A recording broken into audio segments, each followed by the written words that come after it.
A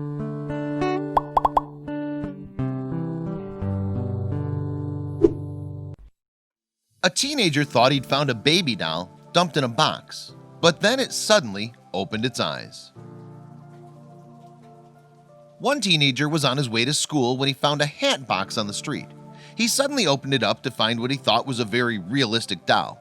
But as he took a closer look, the doll suddenly opened its eyes, and the boy realized that all was not as it seemed. Bob Halstead can remember that day like it was yesterday. It was a frosty mid-fall morning, and he was running late for school.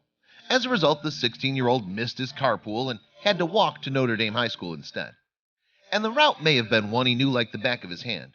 From his home in the North End area of Bridgeport, Connecticut, he would head westwards towards his school. That journey took him past the corner of Old Town and Acton Roads, where there was a box to drop off mail.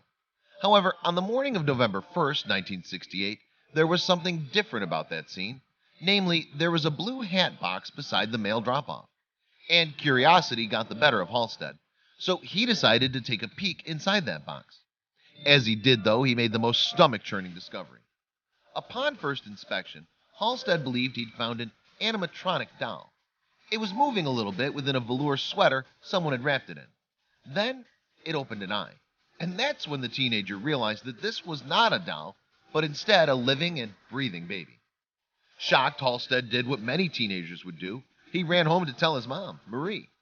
After he had done so, moreover, the pair quickly returned to the corner and took the baby home. And soon it became clear that the infant was just hours old. In fact, her umbilical cord hadn't even dropped off yet. The newborn was subsequently named Baby Susan, after staff at St. Vincent's Medical Center in Bridgeport took her in. Her story was so shocking, moreover, that the local press picked it up. However, neither of her parents ever came forward to claim her. And a year after her discovery, Susan was with a new family.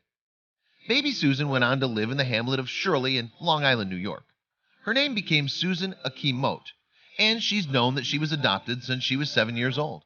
Her adoptive mom, Rosemary, had been honest with her, and her past was something Akimote hadn't given much thought to for a long time. But eventually Akimote did become interested in what happened to her back in the 60s. So alongside her work as a nurse and a mother of 3, she began searching online for any clue